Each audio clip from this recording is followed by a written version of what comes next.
Hello, and welcome to another Steel Division Divisional Overview, and today we're taking a look at 116 Panzer Windhound Division, the German light tank division.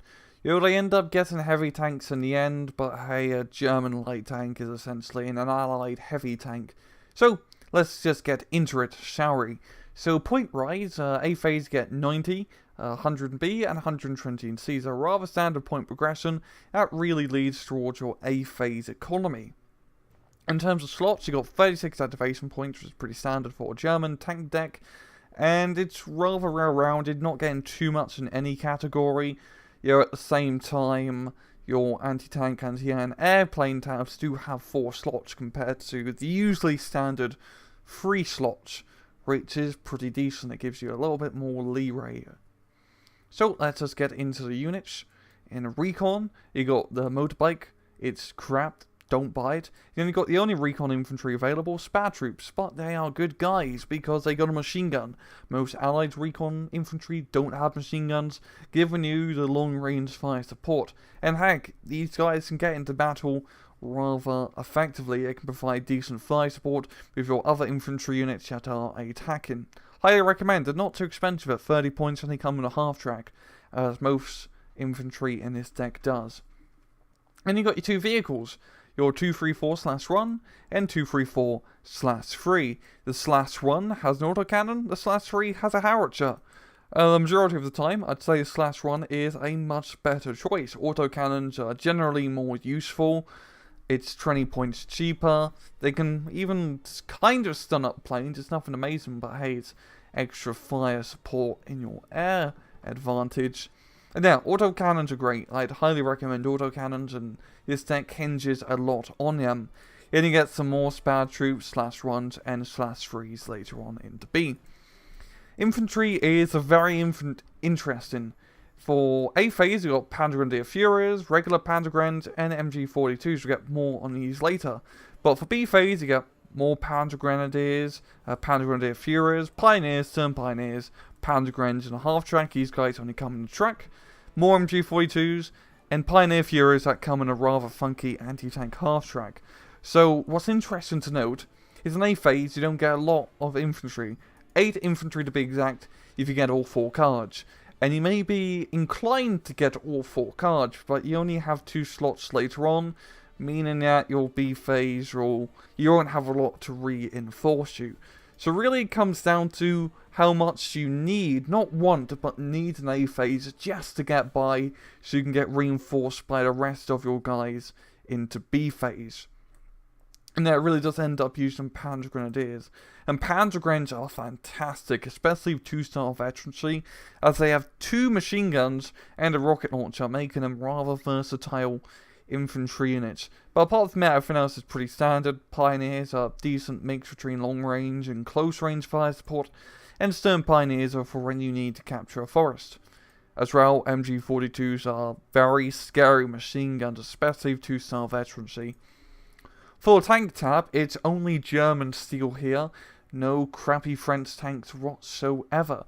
So for A phase, you're going out Africa Corps style with a Panzer III-H, Panzer III-L, and Panzer III-M. The L and the M are vertically identical, the M just has 1 extra side armor. The major difference is the style veterancy, and you get less M's in the end of the day. So you're really just paying for a veterancy bonus.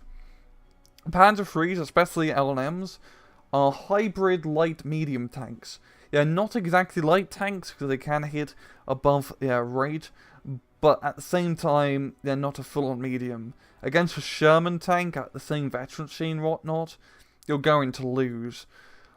But if you use these guys effectively with their star veterancy and slightly cheaper price tag, you can get quite a lot of bang for your buck. The only problem is they have rather low armor. 7 armor. The majority of allied anti-tank guns will penetrate through you, so you're going to have to be careful that they don't manage to hit you to begin with. But apart from that, Panzer IIIs are solid. You just have to use them in packs and try not to keep them out in the open. They prefer to be in more close range environments, but not too close, just a bit of cover to keep them alive. B phase, to get something better, one better, a Panzer IV. You got command versions and regular versions. They are rather standard Panzer IVs. They're good mid-range tanks overall. They're still rather lacking in armor. In C phase, you get reinforced by Panther Gs. They're regular Panthers essentially. Panthers are still very good tanks as they do have the armor to withstand the majority of allied AT guns, and they will help you scale rail into C phase, where, for example, the French tech does not get any real good tanks into C. You get a lot of Wolverines, but they're still rather lightly armoured. So, a Panther gives you late game capability still. So, if you do have a bad time A and B, you can fall back on the Panthers. Is what I'm really just trying to say. Support, you got a lot of options. You got the 250/9 and /8, pretty much the same as the Recon units as before, but on a half track, it really comes down to the same ordeal again. The autocannon run is much better. The problem with this one, though, even though it's so cheap, is it does not have much ammunition, so you need to keep them well stocked. Then you got 232 command vehicles, which are the same thing for 10 more points, but they have more ammunition and they can give a commander buff. You got A-phase supply trucks, but only 2 of them, and then a lot of B-phase supply trucks. As well, you can get Flammen Panzers, which are fantastic close-range infantry support. They will dominate town fights and will help you a lot when you're fighting in close quarters combat during A-phase, because you don't have much infantry to help you. You're going to have to rely a lot on your fire support to win those early engagements, and this thing is the top trump of town fighting in my book. You only got the grill. It's pretty crap. I would not recommend you shooting it. It has a whopping 27 HE power, which is a lot because there's a 150mm gun, but only a 1 kilometer range, meaning you had heavier allied anti-tank guns will kill you before you can even hit it, and regular allied anti-tank guns can kill you before you have a chance to shoot because it has a rather low rate of fire. I wouldn't recommend.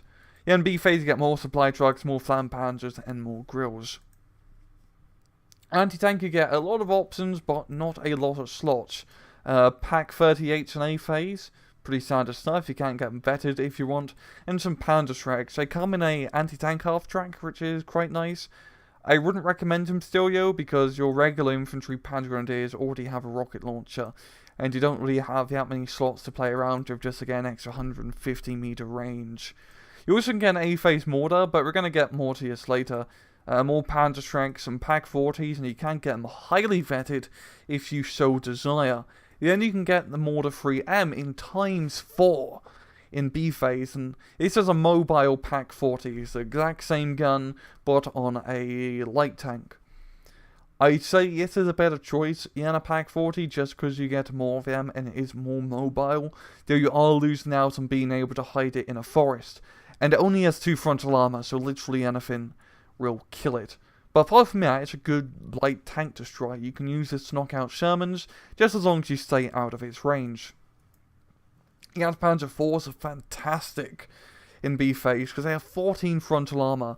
The only guns that can reliably penetrate you at max range is the 17-pounder. Americans with the 76mm guns are going to have to get quite a bit closer before they can even scratch you. So a great tanky tank to have on the field so you can get Panthers, because your Panzer IVs only have 8 armor, so they make up for it rather well. Then again, some rather powerful Pack 43s if you really need that jumbo dead, and some more Panzer IVs and C. Anti-air's pretty lackluster. You got Gepards, which I would not recommend in the slightest. At the moment, single autocannon AA units are crap. You're just not worth it. Don't bother. You only got the cardboard box, a mobile Recon. And it is mobile, and I guess it is a Recon, but it has a giant 37mm gun on top. It is pretty good at knocking out enemy airplanes, so a little bit expensive, you might admit. You get some more Gepards in B phase, and some more mobile Recons as well. And in C phase, you get flak Verkelins on the back of a truck. So you don't get any long-range anti-aircraft pieces, but you should be fine if you use mobile Recons and flak Verkelin half-tracks effectively, or half-trucks, I should say. Artillery, you got quite a lot of options. You can get you singular small half-tracks with a mortar. They don't have much ammunition, but the mortar's pretty decent. Or you could get Panzerwerfers. And Panzerwerfers are, well, they don't werf Panzers, they werf rockets. And it's a mobile Neighborwerfer, essentially, with quite a bit of ammunition. Great for just killing everything, essentially, or stunning up everything. Highly recommend. And because you can get them in A phase, you can use these to preemptively strike an area, and then use your Panzer IIIs to rush through to finish up the job. But we get more to Panzerwerfers a bit later. You can get larger half-tracks with the same 80mm mortar, and they have more ammunition. You can get a Panzer III, I can call them fire support. It's a rather light artillery battery, I wouldn't recommend, and you can only get them in packs of run. You can get the Rasp, which is your rather standard mobile artillery gun. Does have smoke ammunition, which helps out quite a bit. And in the C phase, you've got Neighborwerfer 41s, if the Panzerwerfers aren't enough. And the Hummel, which is the middle finger of death with 27 high explosive power. It will essentially kill everything except for, well, tanks. But good long range, screw you artillery. Airplanes, you got a decent selection, but once again, not a lot of slots.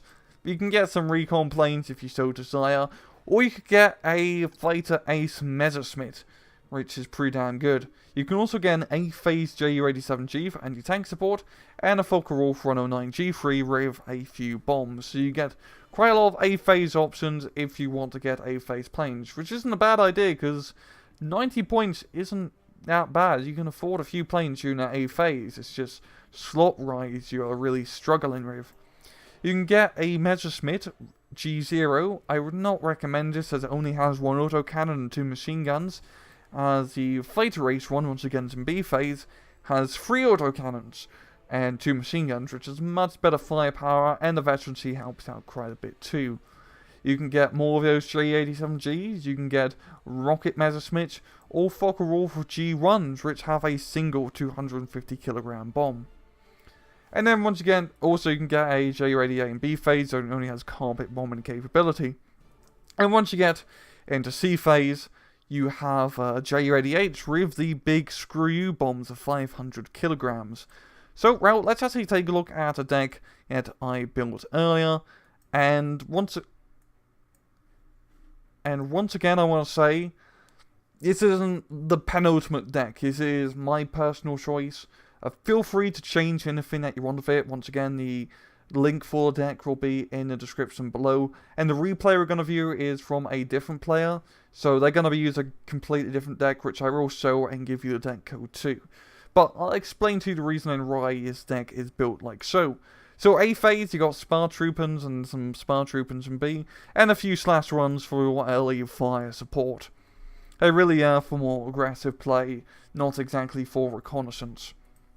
Infantry, for A phase, I took Panzer Grenadiers and the MG42, so I ignored the Panzer Grenadier Führer because you're going to see in support. I got a lot of support vehicles supporting me, so I don't find the Panzer Grenadier Führer useful. And with only 6 slots, I'd rather get regular infantry to fill them out. So you don't get a lot of infantry, but god damn they're good. The MG42s will just wreck anything that come into open ground, and the Panzer Grenadiers can hold their own. Just don't get too careless with them, yo, as you can't afford to lose them. Make sure to use the half-tracks effectively too, because they'll give you a lot of nice fire support. Yeah, we got some cheap Panzer Grenadiers and some trucks, some Panzer Grenadiers and some half-tracks, and then Pioneers. I'd say the Pioneers are a better choice than Stern Pioneers in this deck, just because you want something that can also be effective at long-range fire support, if need be, while Stern Pioneers are only good at close-range forest fighting. For tanks, we pretty much just took run of everything. 1 card of each of the Panzer IIIs, which is more than enough to get you through A phase. And they do lose quite a bit of their effectiveness into B.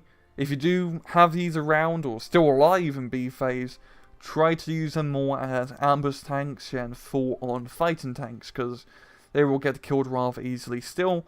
Just a card of Panzer IV H's and B to get you through, and then some Panther G's.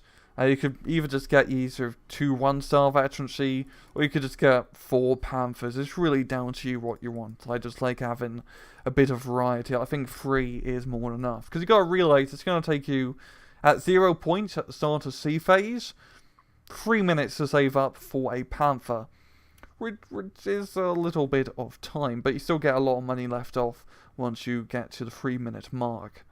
Support, we got a lot of 232s.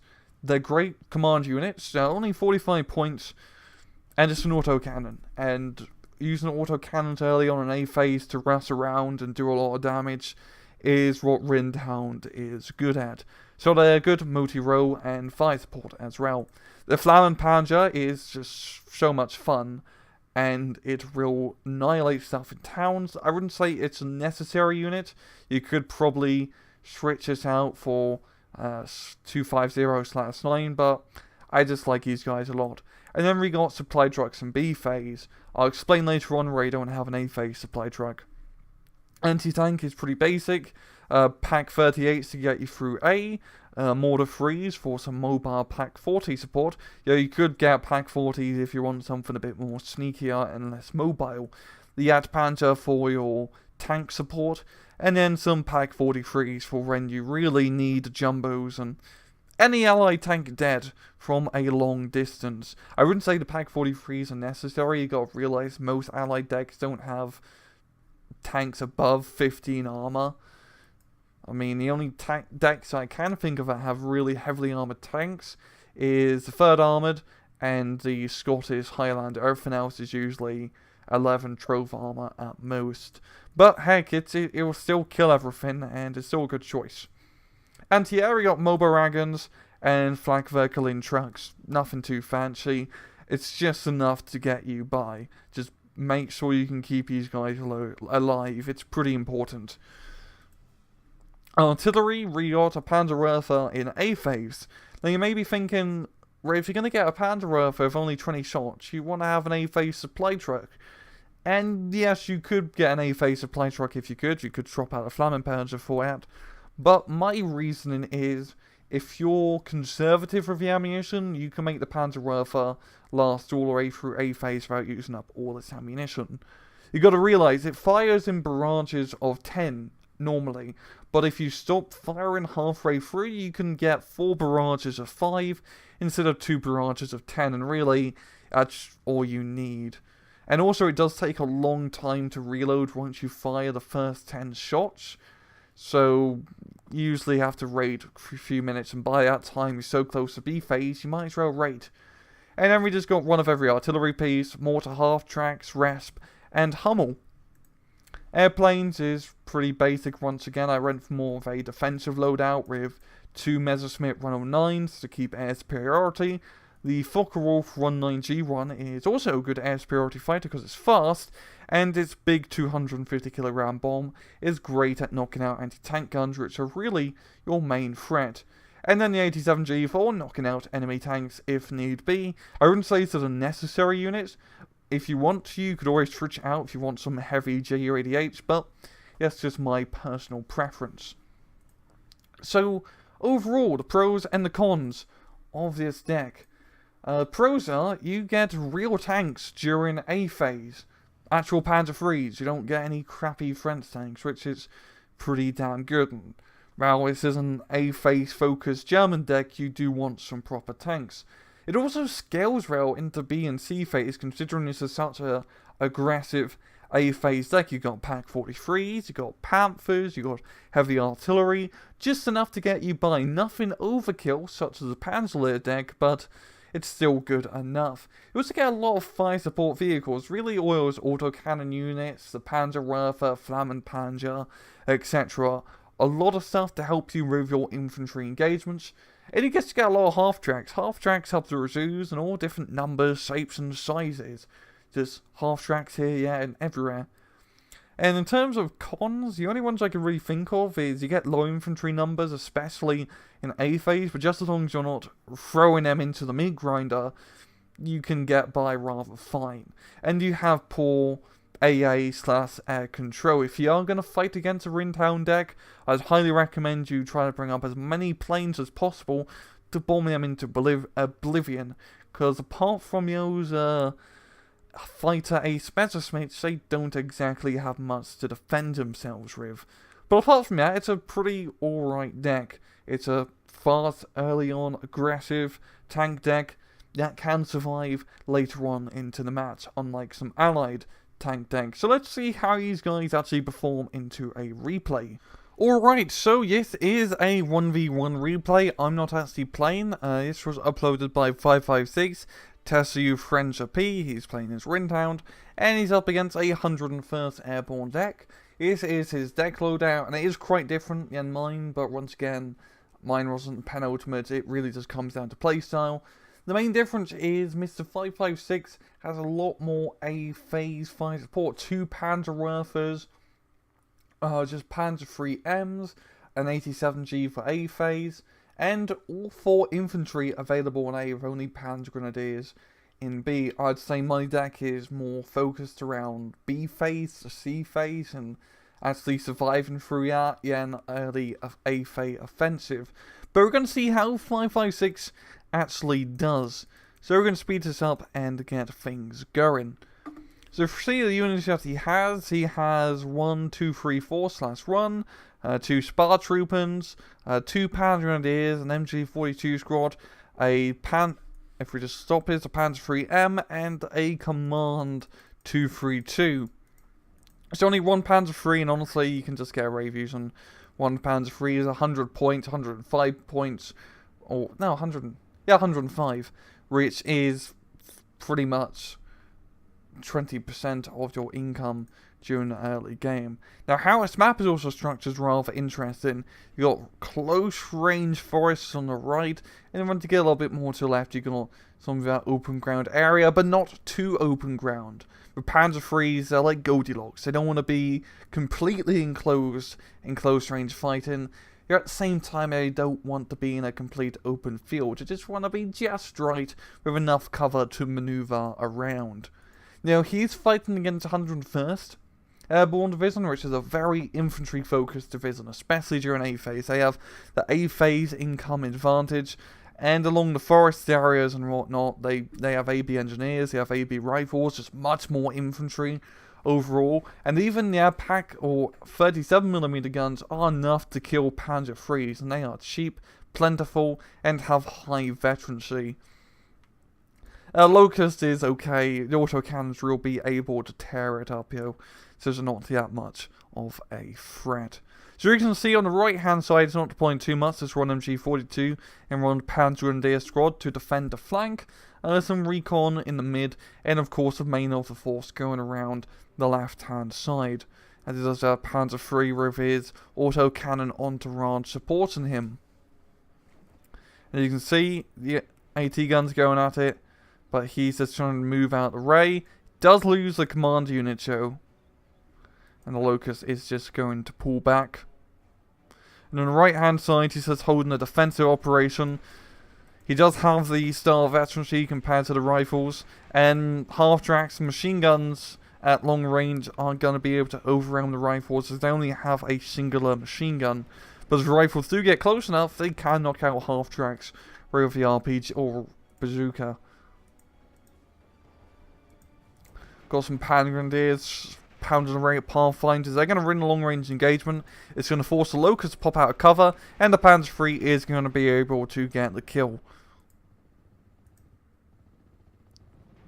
On the right-hand side, he's still defending, just using Panzer Grenadiers to great effect, bringing up the half-tracks to get fire support out. Moving that half-track a little bit too close, but they're just going to get pinned down. And he's building up more forces on the left, another Panzer Grenadier squad, which means he's already used up 3 out of his 4 possible Panzer Grenadiers in A-phase, and he used up both his MG42s. So you do use up infantry rather fast. And then he's just been very aggressive. Pathfinders can't engage at long range against Panzer Grens, and the AT gun doesn't have HE ammunition. Yeah, I think he's going to get the half-track exposed. Never mind, he's going to be able to stun it up. And knocking out the AT gun is going to be the main priority, because that means the Panzer 3 can move up. But as you can see, he already has 2 other AT guns supporting in the back. And once again, these are cheap and plentiful at only 40 points. And as you can see in the middle, he has a lot of infantry. AB engineers are going to tear it up in the forest. Those Panzer Grenadiers don't stand a chance at close range. But really, it's just about trying to keep the open ground between him and them, so he can use his machine guns to suppress the enemy at long range. Moving up the Infantry along the left-hand side, stunning up the rifles, and as you can see, this is going to be forcing the 101st to buy another AT gun, some machine gunners, and a mortar as well. So really just using a lot of light vehicles, of course, to sustain yourself through A phase, getting a /3 Recon unit, as he's preferring using that in the /1, but once again, it just comes down to personal preference. And half tracks are taking fire, but it's much better to lose the half tracks than to lose your Panzer III. On one hand, you shouldn't be just throwing away your half tracks to try to scout out enemies. At the same time, it's a much preferable option than losing any of your autocannon units or panzers. And the AT guns are again into position as in the force Panzer III, and it does get killed. I think he tried to move up to get behind his cover instead of getting behind the cover back here.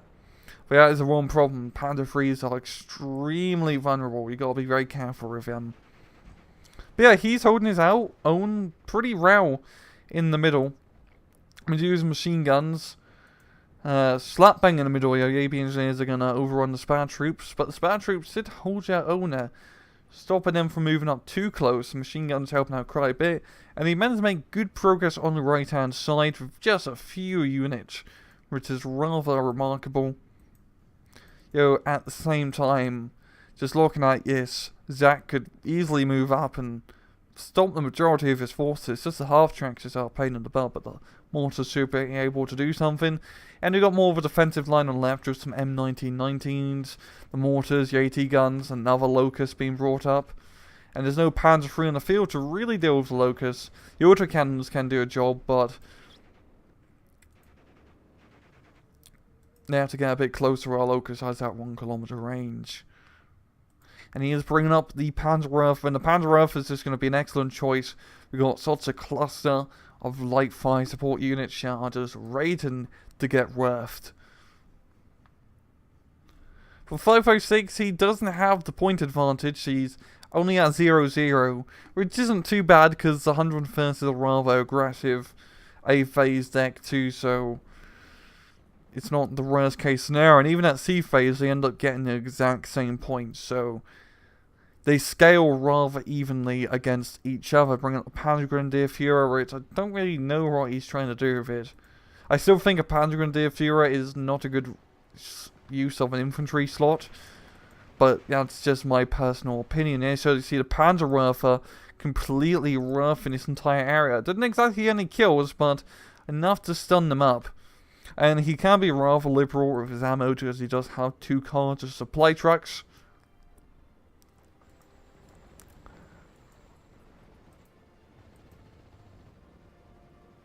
It will take quite a bit to reload. As you can see, it takes a while to fill up those tubes again.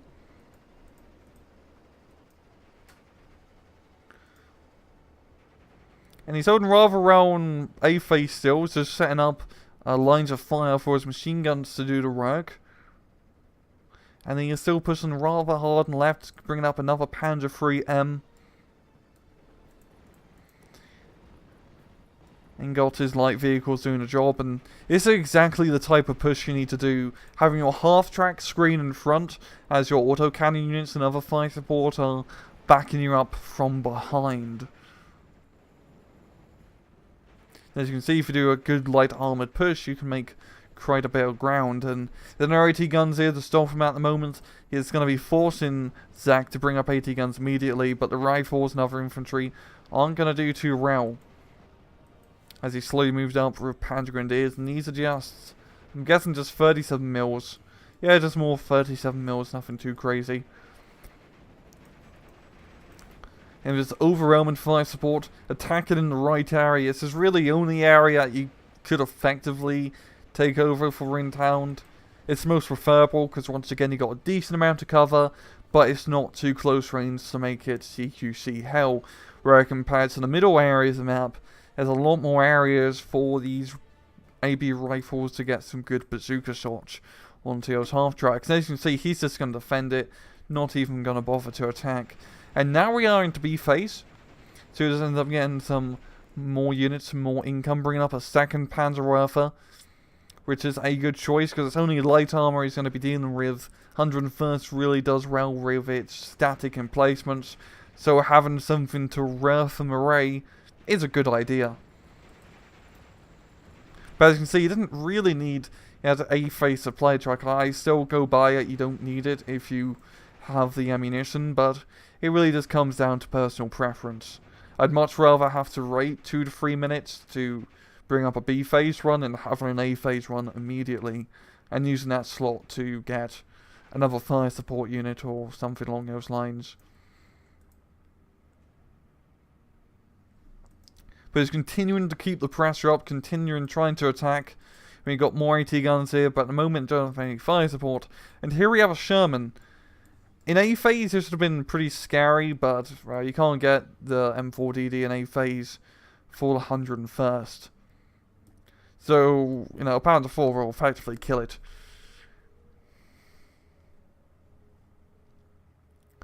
And he's bringing up the MG42s to start pounding array at those anti-tank guns, but Sherman is in position to give fire support. That's going to be stunning up those MGs a little bit.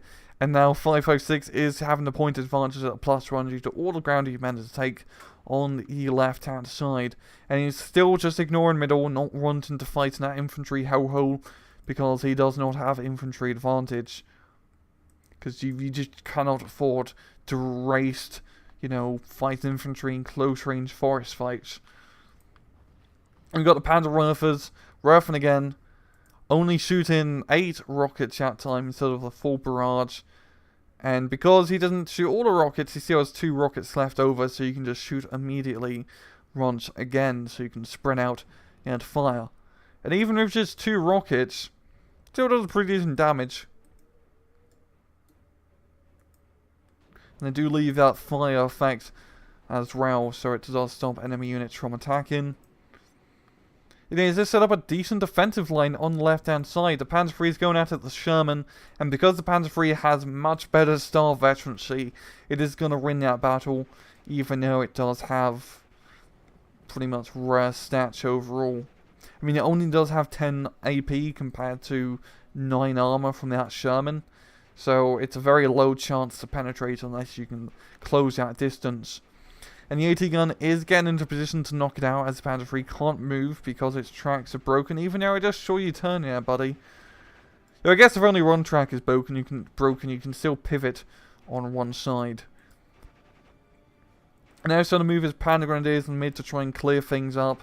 Again, his Spar Troopers up as well to knock out that static emplacement. And then he's just keeping up the pressure, constantly attacking, because Windhound doesn't do great on the defensive. You don't really have that many great defensive units.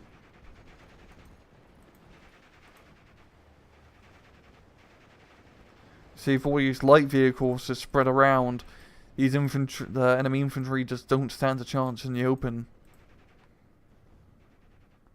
We got a little bit of smoke here, but I think Zach's going to try and do some sort of assault with his rifles on the right hand side.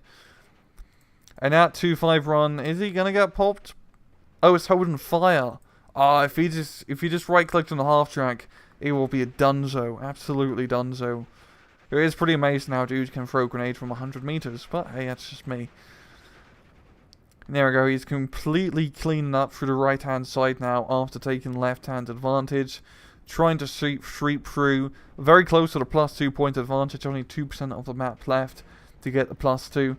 But it's keeping up the pressure, and the main thing is the main spawn point comes from over here down this road, so just as long as you can hold this road, you can stop enemy units from advancing.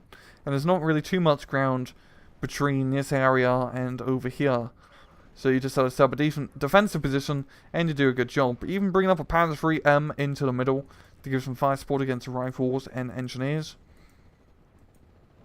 And yeah, that's really it. Nothing else goes on the match. Just cleaning up the infantry in the middle. And still holding on to the left hand side. He's mainly hiding behind the tree line here to keep his light tanks alive. Not even bringing up a Panzer IV, just mainly using light vehicles. And that is how you play the Windhound division. Just get half tracks, get those fire support vehicles, and just start moving around everywhere, trying to get into good positions to flank around. Because you have all that light armor, you might as well take advantage of it. He attacked in a good spot on the left hand side, the Goldilocks position for his Panzer IIIs. And now he's just slowly finishing up onto the right hand side. This replay doesn't exactly get into C phase, it only ends at 90 minutes in, but C phase of Windhound is nothing too much to say. It's really just more of the same. You get some Panthers, which are rather standard heavy tanks for the Germans. You got some J-38s, some Pack 43s, some heavier artillery. Nothing too fancy, just enough to keep you somewhat competitive during the C phase. And Zach's going to surrender, that'll be a GG. And 556 taking victory. And if you take a look at the kill death, it is a rather close, only a 100 point odd. Yeah, not even 100. Yeah, they are like 100 point odd difference. Over 100 points if I can actually do my math right. But yeah, two very early aggressive decks, and even though Windhound doesn't have the economic advantage, he still did a good job just taking advantage of the light vehicle support and superiority yet he had. So yeah, very good replay, I'd have to say. It shows off Windhound at its best. Just attacking in mildly open areas with light armor. And that's gonna be it for this Steel Division Divisional overview. I hope you guys found this video useful, and as usual, please just take it easy.